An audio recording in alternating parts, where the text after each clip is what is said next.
അമരമ്പലത്ത് അജ്ഞാത ജീവിയുടെ ആക്രമണം തുടരുന്നു. പുതിയകൂട് അമ്പലക്കുന്നിൽ ആടുകൾക്ക് നേരെയാണ് ആക്രമണമുണ്ടായത്. ഒരാട്ടിൻകുട്ടി ചത്തു. അമ്പലക്കുന്ന് ക്ഷേത്രത്തിന് സമീപം നറുക്കിൽ ഉണ്ണികൃഷ്ണന്റെ 1.5 മാസം പ്രായമുള്ള ആട്ടിൻകുട്ടിയാണ് അജ്ഞാത ജീവിയുടെ ആക്രമണത്തിൽ ചത്തത്. വ്യാഴാഴ്ച പുലർച്ചെ 1 മണിയോടെയാണ് സംഭവം. തൊട്ടടുത്ത വീട്ടിൽ താമസിക്കുന്ന ആൾ ശബ്ദം കേട്ടെത്തിയപ്പോഴേക്കും ആട്ടിൻകുട്ടി കൊല്ലപ്പെട്ടിരുന്നു.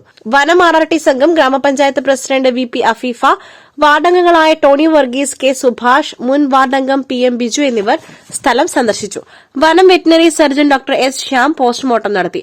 ആടിന് നേരെയുണ്ടായത് പുലിയുടെ ആക്രമണമാവാം എന്നാണ് നിഗമനം. 2 ആഴ്ച മുൻപ് തട്ടിയേക്കൽ ഭാഗത്തും സമാനമായ രീതിയിൽ ആടുകൾക്ക് നേരെ ആക്രമണമുണ്ടായിരുന്നു. ഇത് പുലിയാണെന്ന് സ്ഥിരീകരിച്ചതിനെ തുടർന്ന് വനം വകുപ്പ് കെണി സ്ഥാപിച്ചിട്ടുണ്ട്. പുതിയകൂട്ടിൽ പുലി സാന്നിധ്യം സംശയിക്കുന്നതിനാൽ തട്ടിയേക്കലിൽ വെച്ചിട്ടുള്ള കെണി മാറ്റി സ്ഥാപിക്കുകയോ പുതിയ കൂടെത്തിക്കുകയോ ചെയ്യുമെന്ന് വനം വകുപ്പ് അധികൃതർ അറിയിച്ചു.